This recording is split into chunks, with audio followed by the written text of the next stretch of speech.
I'm Kate. I'm one half of HYENAZ, and this is our collaboration with Yusuph Suso entitled Situ. Yusuph is a migrant and a migrant advocate, a translator and a mediator. He is currently working on a quarantine ship that's moving between Lampedusa and the coast of Sicily. Yeah, I'm working in Red Cross with the ship they call GN Atlas for the quarantine. The people who are coming from in Africa or in Asia, before entering in Italy, they have to do the quarantine. Since we were meeting in front of the, I don't know if you guys are remember still in Trapani. Yeah, of course. Yeah, in front of the one prison, and then they transform now for migrant center. That time I was working there. We met him because we were taking a slow movement journey, meaning we were hitchhiking, taking trains, buses, walking, to trace some of the steps of different migrant flows. And we decided to go to Italy to experientially learn what it was like to be there, what the migrant situation was like at that time in 2015. He said, yeah, I'm an interpreter, and we're like, oh, cool, well, we're musicians. He's like, so am I, I'm a singer. And we're like, wow, I'd love to record with you. And he was like, okay, cool, well, let's do that. And he met us a week later in Palermo. We recorded music, we recorded songs, we recorded interviews with him. And these became the work of Situ. I'm coming from the family of the singers. Our language, we used to call them Jali. The Jali are coming from Mande, the Mande Empire. My mom is from that family. They call the Kuyates family. And then the starting of my singing, I start there. I'm coming from the origin of the singers. I am also wanted to follow my parents' way. Yusuph, do you feel like sharing some singing tonight? Feel free. Yemaru, Yemaru, Yemaru, Yemaru, Narukila, Menizikubage, Kubage Mulu Mancha, Baridoyara, Yemaru.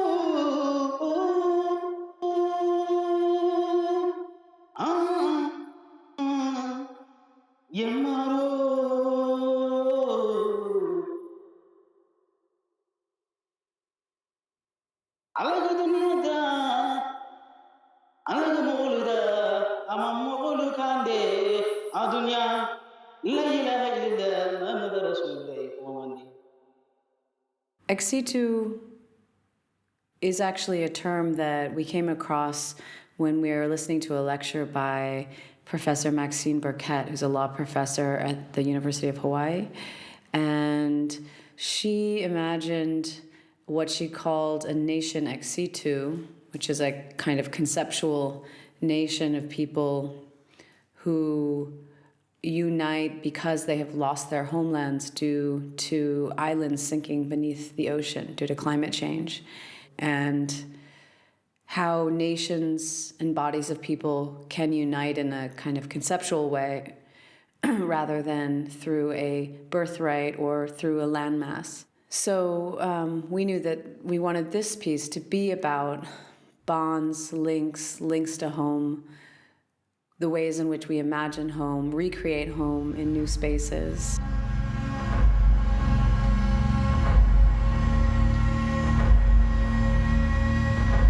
We work primarily from field recordings. We create sounds by finding things around in the location, in the context that we're working in.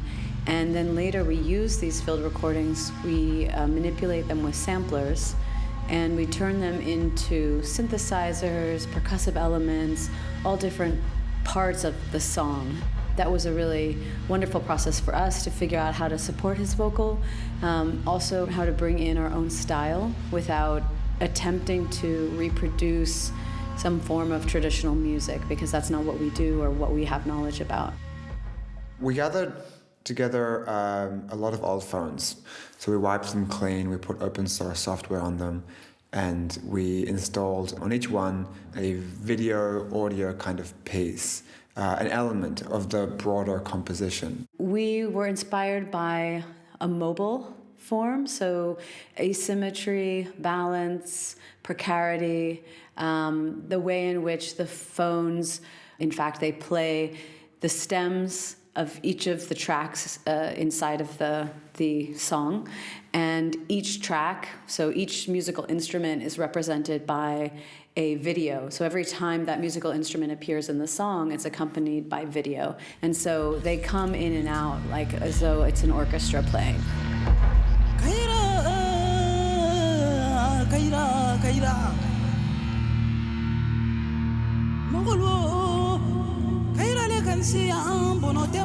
The song that we recorded from you, and in the part that we have in the song recorded, can you give like a short translation? It was one old man.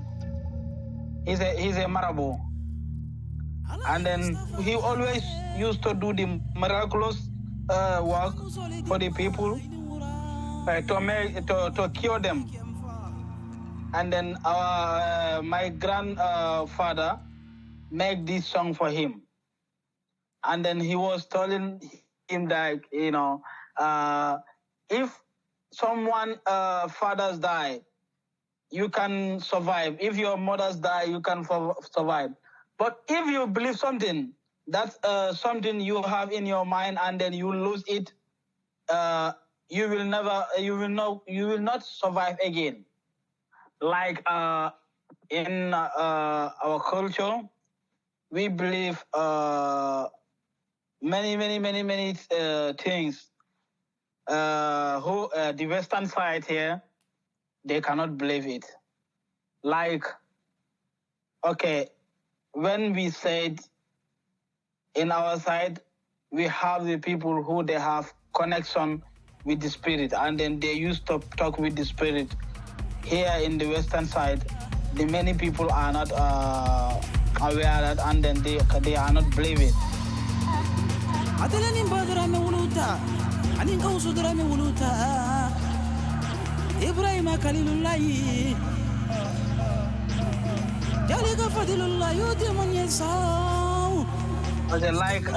Like the Mustafa was the great father of the Kamburama. So Kamburama also was the son of the Badrame. Badrame, he was the one who was going to live in the bush to pray for God, and then near of one tree. So Santang is the tree, big tree name. And then the time Badrame was sitting there, and he was praying for many things for the God, and then he was sweat, and the sweat touched the tree, and this tree have the different smell, and our grandparents take that word, and they said drame santan faramori, morning kala means who was miraculously working with the spirit and the gods. One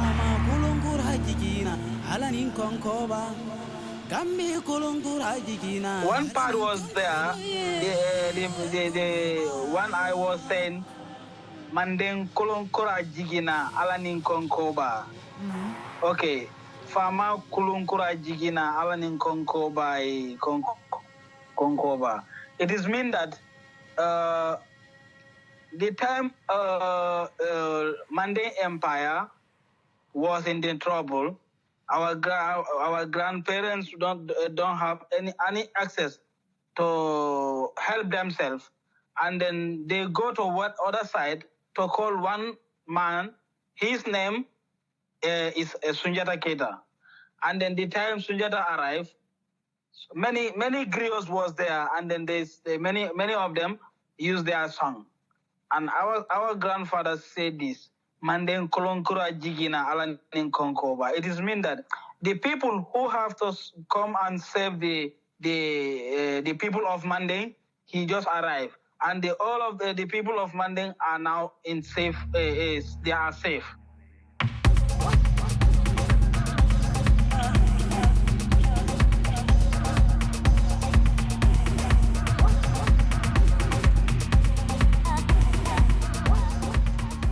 Working in collaboration with HYENAZ and Yusuph, I made a whimsical aluminium, mild steel and nylon mobile of mobiles.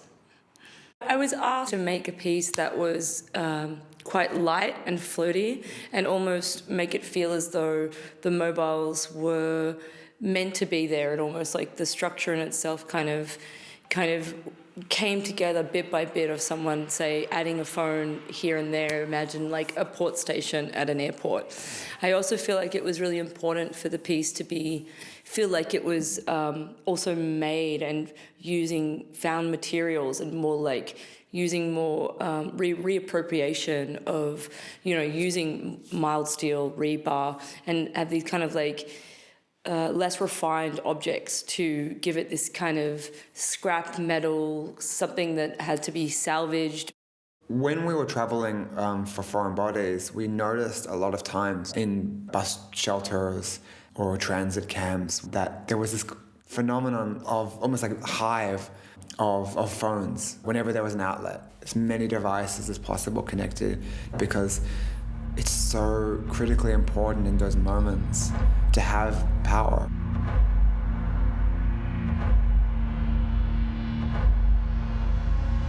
The video that you see is from Yusuph.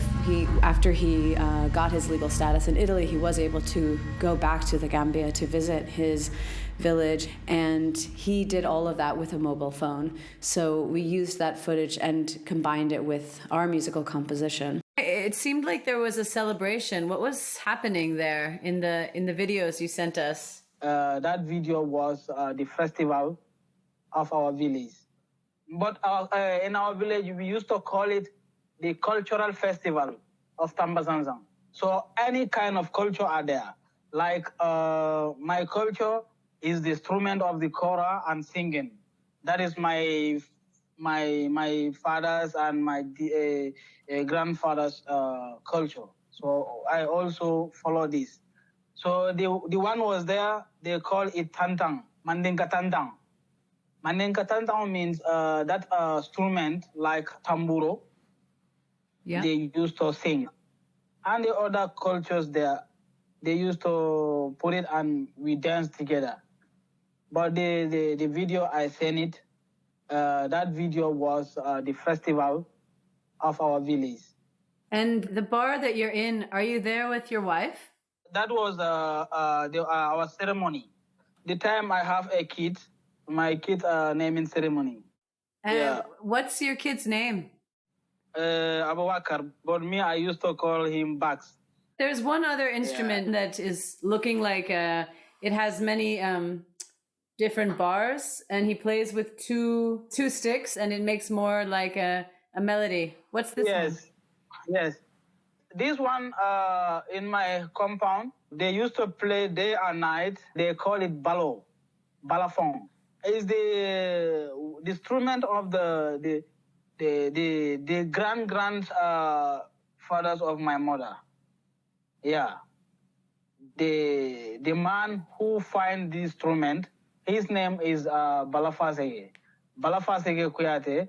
That story is a very long story, so I cannot start it here because I cannot finish it. Okay. And then it's very interesting because the instrument is the instrument of the spirit. The spirit. And the man playing it in your video, is he a relative of yours? Yeah, he's my cousin. His mother and my mother is the same mother and father. His name also Yusuph. By this time, he's in Dubai because every year he used to get the contract or Dubai or in Belgium or Denmark. He's basically doing only music.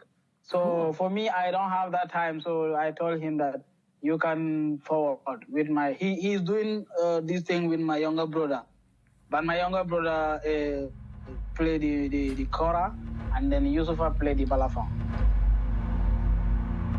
Over the years, we've created lots of musical works and performances, sound works, but this time we really wanted to foreground the medium itself. The fact that Yusuph created this video on his phone, that our relationship happens, a collaboration happens across vast distances, that this graininess, this pixelated quality of these videos, this is an important part of the way we relate to each other.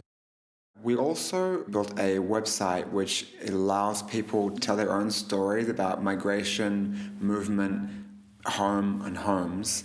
And these stories, these words, these sounds, they get remixed into a constantly changing, constantly shifting audio work. What we did here was to develop a system that allowed users to record a voice message using their phones, which would be then used in a sound composition that would combine the different messages of different people and play them back in different moments together with some audio stems from HYENAZ single. This last part, which is the most important one, was developed with Super Collider. And what we did there is to take the messages and analyze their pitch information to then repitch them into different notes that would combine with the composition, and have an algorithm that would be taking the latest ones and putting them as soon as possible online. The themes of migration, home, freedom of movement are very important in my personal history. My family emigrated to Mexico as exiles, fleeing the Nazi movement in the 1930s. It's not our intention to sort of say that we're all the same because we're just, as human beings, we're just not. Like, we all have different kinds of ways that we are have power or don't have power. But we do think that there are ways in which human beings might be able to form solidarity around the idea of what it means to move, to want to move, to need to move, what it is to have a home, to lose your home. One of the things we want to talk about, and I think is always lying in the background of art, of this kind of art, is how to create true collaboration, especially when you have a situation with white European producers who have more access and privilege and collaborate with someone whose very existence is really lying in balance and is subject to a lot more control and to precarity. How do we work together in a way that continues to honor the already embedded structural violence of our relationship, the structural violence of the control and limits to access that are put on lives of young men and women like Yusuph? And how do we acknowledge those hierarchies and still continue to do something together that honors both of our traditions of music, our genuine love of music, and our personal connections to music? And how do we work together in the future that continues to check in about the way that that collaboration happens, continue to check back in with each other to create longevity of the project? He's not able to be as physically involved in the project here, and yet I feel that there are ways to represent his voice, to represent his stories, and to bring him into the project through simple communications, through text messaging, through making phone calls, giving updates about how it's going, and asking him how he likes various ways in which the artwork that we've done together is displayed and published.